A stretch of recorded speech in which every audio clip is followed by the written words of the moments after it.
Amém. E eu rogarei ao Pai, e Ele vos dará outro Consolador, para que fique convosco para sempre. Amém? Pode se assentar. Se você me vir tremendo, pode ser que seja a unção, até pode ser que seja o frio.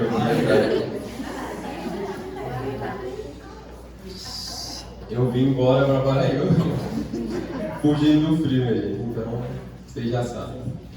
João capítulo 14, esse texto bem conhecido. Jesus já está no final da passagem dele, já está chegando ao final dos dias dele aqui na terra. E ele está conversando com seus discípulos, ele está dando as últimas instruções para eles. Então Jesus está preparando já o terreno. No versículo 1 do capítulo 14, ele começa a dizer: não se turbe o vosso coração, crede em Deus, crede também em mim. Na casa de meu pai há muitas moradas, se não for assim, eu vou teria dito, pois eu vou preparar lugar para vocês. Versículo 3: e se eu for e vos preparar lugar, virei outra vez e vos levarei para mim mesmo, para que onde eu estiver, estejais vós também.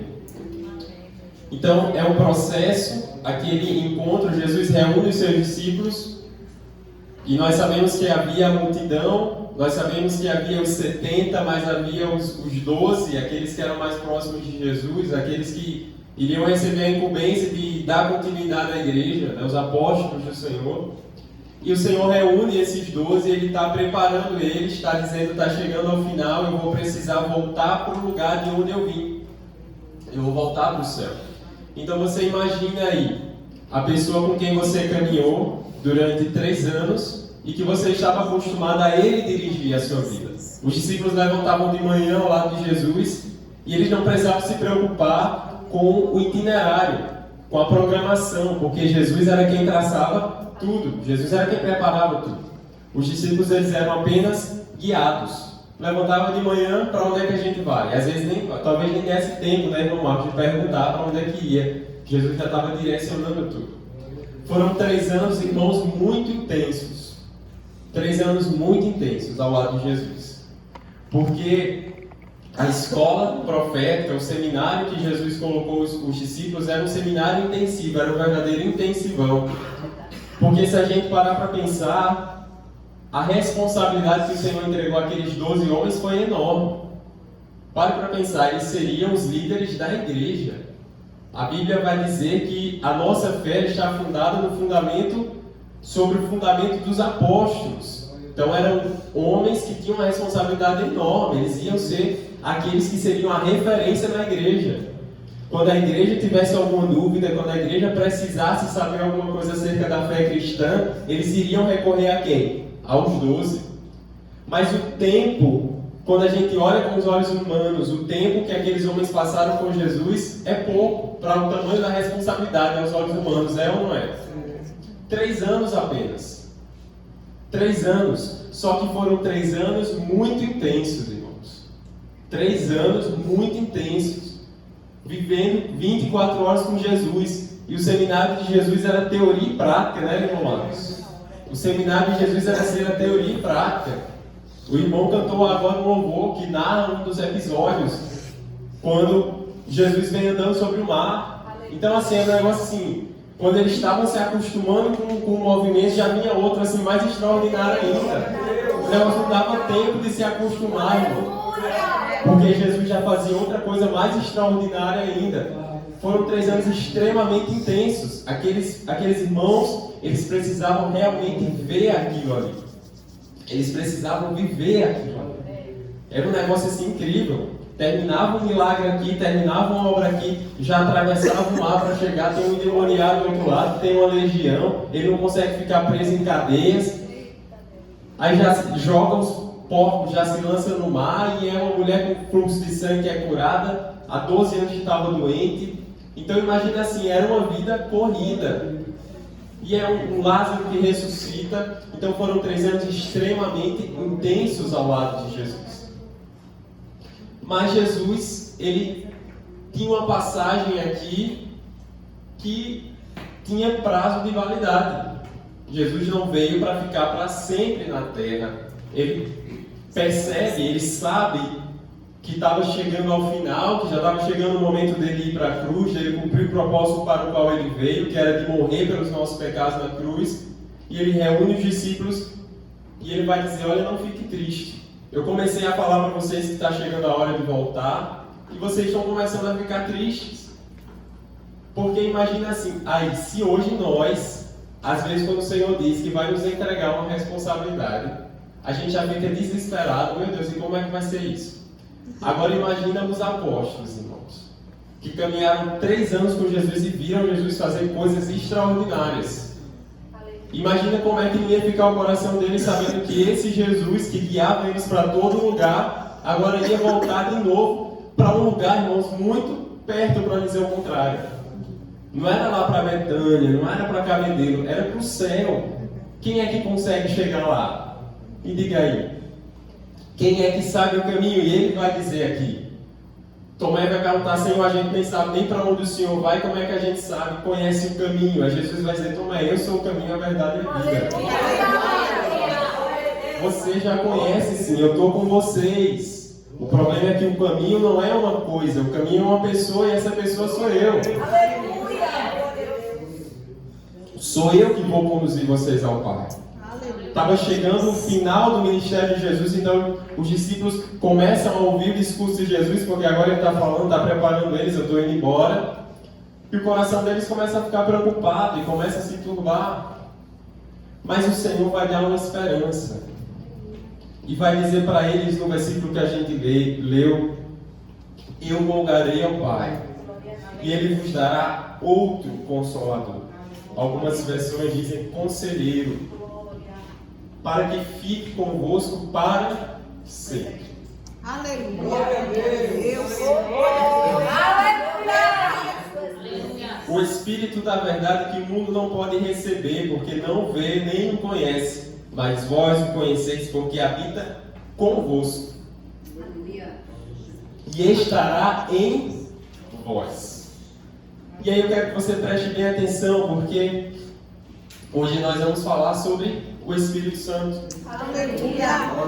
E falar sobre o Espírito Santo é uma responsabilidade enorme. A gente não conseguiria nem começar, né, Bispo? Fazer nem a introdução a noite toda se a gente fizesse uma vigília para falar sobre ele. Jesus vai falar para eles: eu vou rogar, eu vou voltar para lá, para o lugar de onde eu vim, mas eu vou rogar ao Pai para que Ele envie outro conselheiro, outro consolador, que é igual a mim. Vocês já conhecem porque Ele está no meio de vocês. Só que eu vou fazer um negócio diferente. Ele não só vai mais estar no meio de vocês, Ele vai estar em vocês. Ele vai estar dentro de vocês. Porque os discípulos, eles conheciam Jesus. Nós lembramos que no início do ministério de Jesus, como é que o ministério de Jesus se inicia? Ele vai no Rio Jordão para ser batizado por quem? Quem lembra? Por João Batista. E depois que ele é batizado, os céus se abrem e quem é que desce sobre ele? O Espírito Santo. Ali se inicia o ministério de Jesus, com a descida do Espírito Santo. Antes disso, antes do Espírito Santo descer, Jesus não fez nenhum milagre, Jesus não operou nenhuma maravilha, a Bíblia não registra isso. Um dia desse eu estava vendo um vídeo que alguém me mandou, de um pastor falando que Jesus ele era muito rico, porque durante a adolescência ele tinha juntado dinheiro, porque ele fazia as obras de madeira, como ele era carpinteiro, ele aprendeu com José, e ele fazia tudo muito rápido, era para fazer em um ano, ele fazia em um dia. Irmãos, isso não está na Bíblia, pelo amor de Deus. Mas é um pastor extremamente renomado falando isso. A Bíblia não fala isso. O que a Bíblia fala, irmã Kézia, é que depois que ele é batizado com o Espírito Santo, depois que o Espírito Santo vem sobre ele, é que Jesus começa a operar milagres. Então, pela palavra, eu não consigo acreditar que antes daquele evento, Jesus estava operando maravilhas e estava fazendo milagres. Por quê? Porque existe um tempo certo para todas as coisas. Jesus estava sendo preparado. Enquanto ele estava na carpintaria, o próprio Pai já estava preparando ele para a missão que ele haveria de cumprir. Mas a partir do momento em que Jesus é batizado com o Espírito Santo, inicia o ministério dele. E a promessa do Senhor Jesus para os seus discípulos naquele momento é: eu estou indo. Mas esse mesmo que habita em mim, este mesmo que desceu sobre mim, que vocês conhecem, porque ele tem agido na minha vida, e através da minha vida, ele não vai só estar no meio de vocês, mas ele vai estar dentro de vocês. E nós temos aprendido, eu não tenho podido estar, porque eu trabalho na terça-feira, no horário do ciclo de oração, mas nós temos, quem tem vindo, tem aprendido sobre a arca.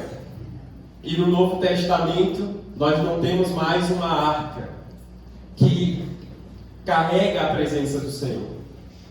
No Antigo Testamento, nós vemos que no templo havia a Arca da Aliança e era símbolo da presença do Senhor. Dentro da arca havia ali as tábuas da lei e havia outros símbolos e o Senhor se manifestava naquele lugar, lá no Santo dos Santos.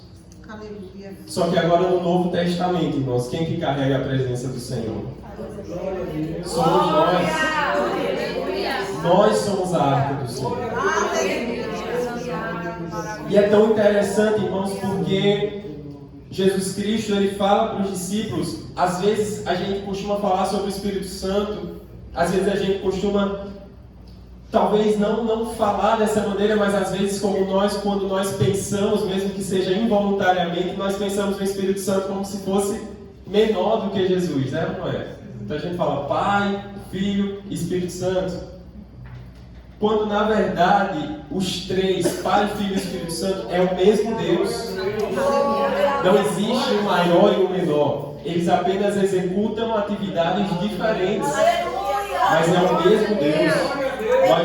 Nós não somos politeístas, nós não acreditamos em vários deuses, nós acreditamos em um único Deus. Só que o Deus da Bíblia ele é tão extraordinário que ele se manifesta por meio de três pessoas diferentes. Aí você nem vai me perguntar como é que isso acontece, porque eu não consigo lhe explicar. Mas eu só sei que ele é Pai, Filho e Espírito Santo. Então não existe isso do Espírito Santo, de Jesus ser menor do que o Pai, do Espírito Santo ser menor. São apenas, eles fazem atividades diferentes, mas é o mesmo Deus. Tem o mesmo poder. Ele é Senhor de todas as coisas. Então eu quero que você entenda uma coisa: o seu Deus ele não está distante, não mais. O seu Deus ele não está no céu. Quer dizer, ele está no céu, mas ele também está dentro. Até aquele olhinho de fogo antigo, aquele olhinho antigo, né? Meu Deus está no céu, também no meu coração. E isso é verdade. Salomão declarou que os céus dos céus não são capazes de conter a glória do Senhor. Não existe um lugar, a glória do Senhor ela é tão grande, irmãos, que não tem um lugar que você consiga conter a glória dele. Ele disse para Davi: que lugar que você vai me preparar? Qual é o lugar que você vai conseguir me preparar, Davi? Eu preparei tudo para você. Não tem um lugar que consiga me conter. E o Senhor ele é tão incrível, irmãos, porque o lugar que ele escolheu para habitar foi aquele lugar que ele fez com as próprias mãos. E que lugar é esse? Você e eu. O nosso corpo. Ele mesmo fez para habitar em nós. E às vezes a gente olha e diz: não, mas que bom, né? Aquela outra canção fala sempre que eu leio, queria saber como era o seu rosto, né? Embora eu sinta que era muito lindo. E é verdade, todos nós gostaríamos de ver Jesus, a serenidade que havia no olhar de Jesus. Mas eu quero dizer uma coisa: o próprio Jesus ele disse: irmãos, eu tenho fogo para queimar na terra. E eu queria que ele já tivesse sendo queimado, mas eu preciso ir para que ele venha. O próprio Jesus está dizendo assim: olha, é o seguinte, a obra que eu vim fazer, ela é enorme, mas ela vem para inaugurar um tempo novo, que precisa ser inaugurado. Eu estou com vocês, é maravilhoso estar com vocês. Eu estou fazendo milagres, eu estou ressuscitando mortos, eu estou curando os enfermos. Mas se ficar só nisso, vocês vão morrer nos seus pecados, vocês vão morrer sem serem salvos, vocês não vão para o céu. Mas se eu morrer, ressuscitar e voltar para o lugar de onde eu vim, eu vou rogar ao Pai. Ele vai mandar um outro consolador, ele vai mandar outro conselheiro igual a mim. É ele quem vai É Ele quem vai guiar vocês, é Ele quem vai ensinar vocês.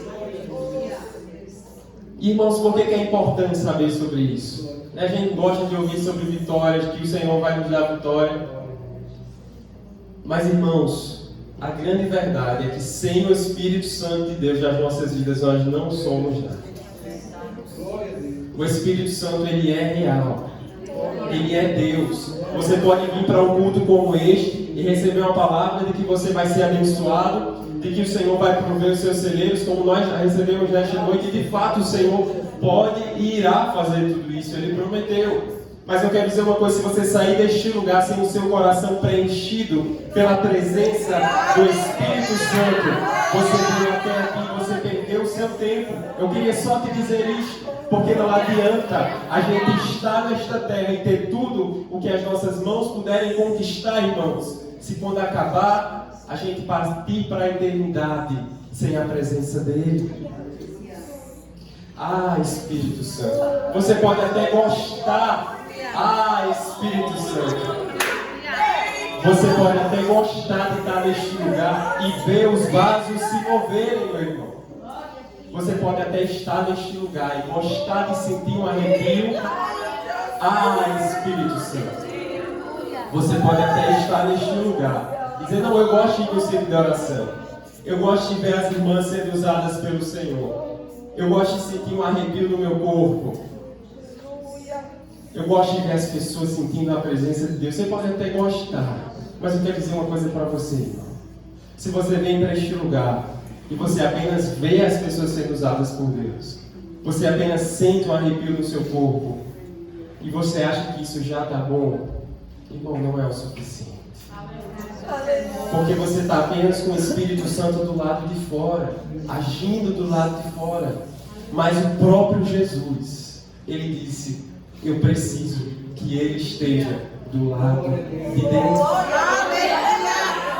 Ele habite dentro de você. Ele vai estar, Ele está com vocês, mas Ele estará em vocês para sempre. Aleluia! Eu falei agora há pouco que a responsabilidade daqueles homens era enorme de conduzir a igreja do Senhor. As cartas que nós lemos foram escritas pelos apóstolos, mas deixa eu te dizer uma coisa: se dependesse deles, irmãos, a igreja teria fracassado um outro dia. Sabe, era Jesus subir no céu e a igreja acabando na terra. Pode ter certeza disso. Por quê? Porque aqueles homens, você consegue lembrar o que foi que Pedro fez quando Jesus foi levado para ser morto? Negou 3 vezes, mas andou com Jesus 3 anos e negou 3 vezes. Foi uma vez para cada ano. Todos os apóstolos destemidos do Senhor fugiram. Por quê? Porque eles ainda não tinham o Espírito Santo dentro deles. Eu quero dizer para você que tudo que nós precisamos, só o Espírito Santo pode nos dar. A igreja começa, aleluia, começa com o Espírito Santo. A igreja é conduzida pelo Espírito Santo e um dia nós subiremos com Ele para a eternidade. Ah, Espírito Santo de Deus, porque é Ele que sustenta a igreja.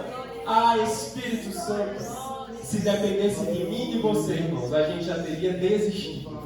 Quem é cristão aqui há muito tempo sabe disso. Quem está na luta diária todo dia, irmão, se dependesse de nós, é verdade ou não é? A gente já tinha parado. Só que tem um ser dentro de nós chamado Espírito Santo, que quando a gente está pensando em desistir, Espírito Santo, Ele vem com a presença maravilhosa dele e diz: não,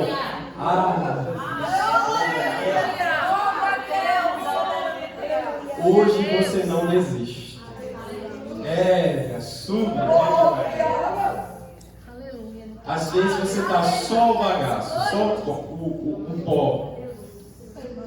Mas é Ele que vem com a sua presença. Ele diz: não, hoje você vai. Você já diz assim: não, hoje eu não vou. Não vou, já guardei a roupa, não vou nem inventar de me arrumar, vou ficar lá na minha. Você está lá, você liga a TV, mas tem um negócio dentro de você, uma agonia. Meu Deus, é uma agonia. É o Espírito Santo. dizendo: você pode preparar tudo, mas eu te levo para onde eu quero te levar.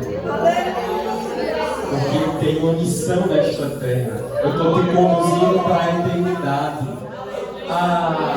Grande é o nome de Jesus. Eu vou da banda vaciada.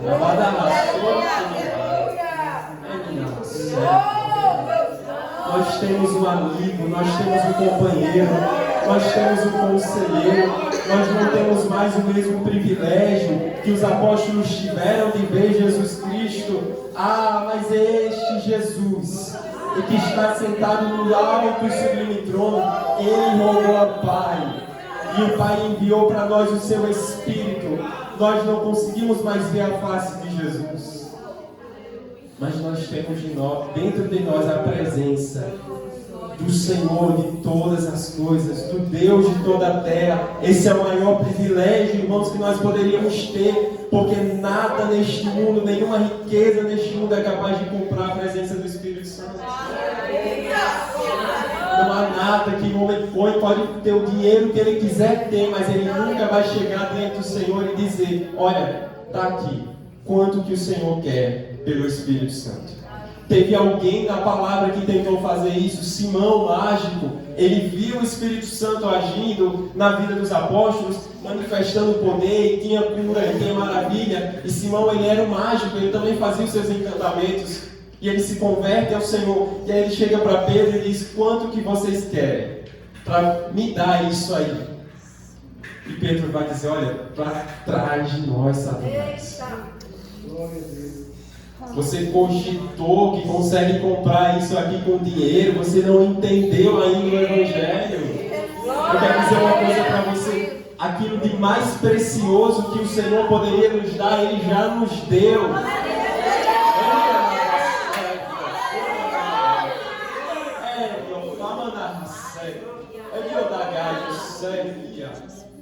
Ele já nos deu, a presença dele está dentro de nós.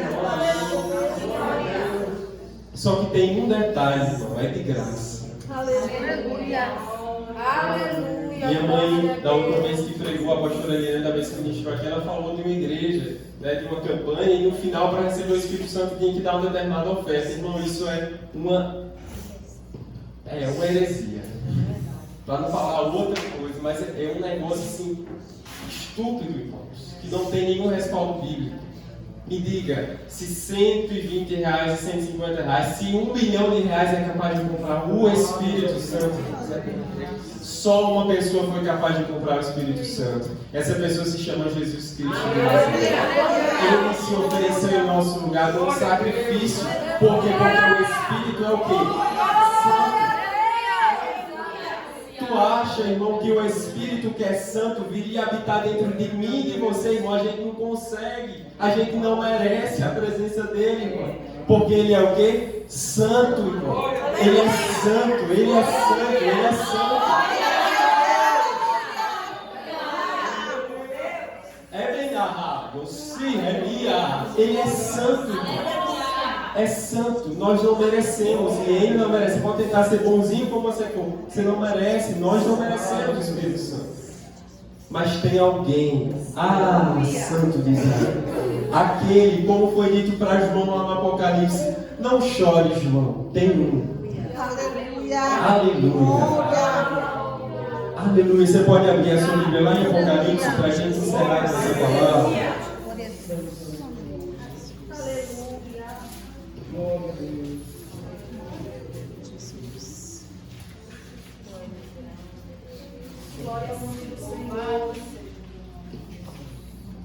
Apocalipse capítulo 5. Glória a Deus.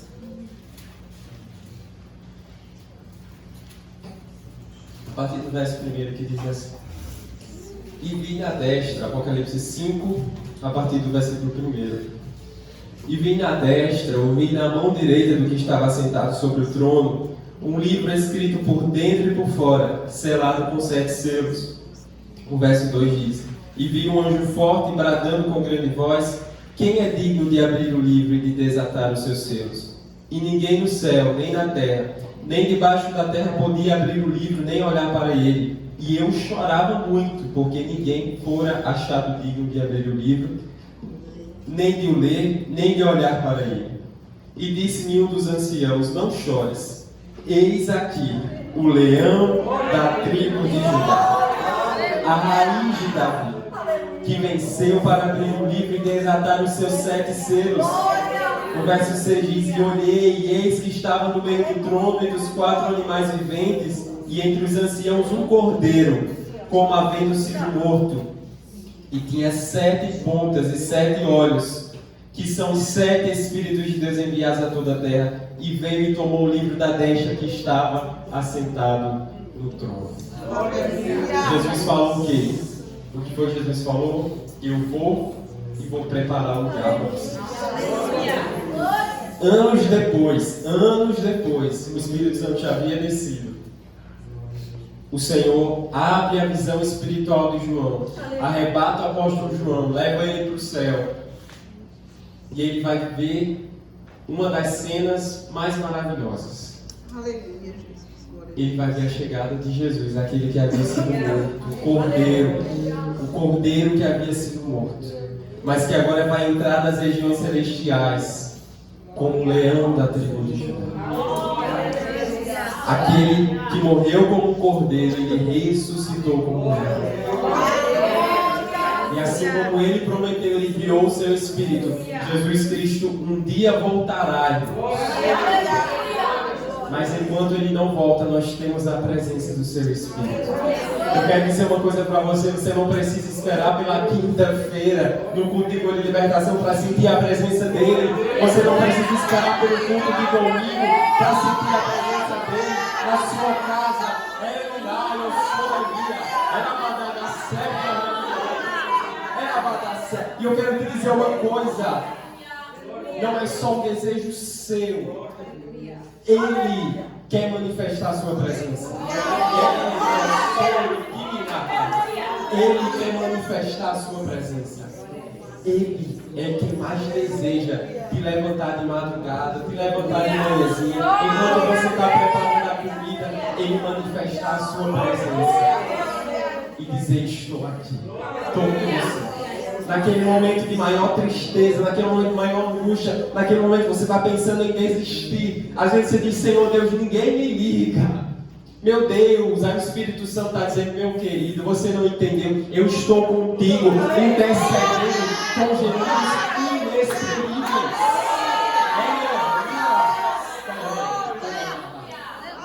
Eu não entendia isto, irmãos. Eu dizia: mas Senhor, Jesus é aquele que intercede por nós. Como é que o Espírito Santo intercede? Eu achava que o Espírito Santo ia lá e voltava e intercedia. Mas não, irmão Marcos, um dia o Senhor disse assim: olha, ele intercede com gemidos inexprimíveis. Quer dizer que quando ele não habita em você, o Espírito Santo está dentro de você. Quando você dobra o joelho para chorar, ele está chorando com você. Ele está intercedendo com você. A Bíblia fala que a gente não sabe orar. Eu posso chegar aqui e fazer a oração mais bonita de todas e ela ainda não é digna de chegar diante de Deus. A minha oração é como se fosse um palavrão diante do Senhor, irmãos. Pode ser a oração mais bonita que alguém fizer aqui. É feia diante de Deus. É o que o Espírito Santo faz. Pega a minha oração feia e traduz. Ah, Espírito Santo, porque Ele conhece a intenção do meu coração e a intenção do seu coração. Ele sabe o que você quer dizer. Às vezes você não queria pedir para morrer, não. Você está dizendo: Jesus, me leva. O Espírito Santo está dizendo: não. Ele está só sentindo uma dor. Ele está só triste. A dificuldade está grande. A luta está grande. Aí vai subindo a oração diante dele. Às vezes você nem sabe o que pedir. O Espírito Santo está pedindo do jeito certo, irmãos. E ele te dá ferramentas. Meu Deus, que coisa maravilhosa receber a presença do Espírito Santo. É você pegar a palavra do Senhor. A gente que é leigo e nunca conseguiria entender, porque isso aqui é fonte inesgotável, é uma sabedoria que homem nenhum consegue acessar. É por isso que pode ser o maior estudioso da terra, pegou a Bíblia, não entende nada, irmãos, porque só é acessado pelo Espírito. O Espírito, eu não sabia de nada. Aí você conhece o Espírito Santo, quando abre a Bíblia parece que As letras se movem, é um negócio assim incrível. Você diz, meu Deus, como é que é possível? Não foi um seminário, não foi nada. É necessário estudar a palavra do Senhor, aqueles que se dedicam ao estudo das Escrituras. Mas eu quero dizer, acima de tudo, a palavra de Deus ela é viva e eficaz. Mas a gente só desfruta, porque quem abre os nossos olhos é o Espírito Santo. Você pode, irmãos, pegar uma lanterna e colocar no olho de um cego, ou na visão do cego. Ele vai enxergar. Mas não é a luz. É a luz, irmão. Mas não enxerga. Era assim que nós estávamos. E é assim que aqueles que não conhecem a Jesus estão. É por isso que às vezes a gente está quebrando a cabeça dizendo, mas meu Deus, como é que pode? Eu falo da palavra, fulano lê a Bíblia, mas não se converte e não entende. Irmãos, quem abre os olhos, quem dá vista aos cegos, é o Espírito Santo de Deus. É por isso que antes de você querer ir para a batalha, e querer bater de frente, e querer dizer, meu filho, você tem que fazer, você tem isso, comece a orar por aqueles para quem você está falando de Jesus. Ore por eles. Para quê? Para o Espírito Santo abrir os olhos deles.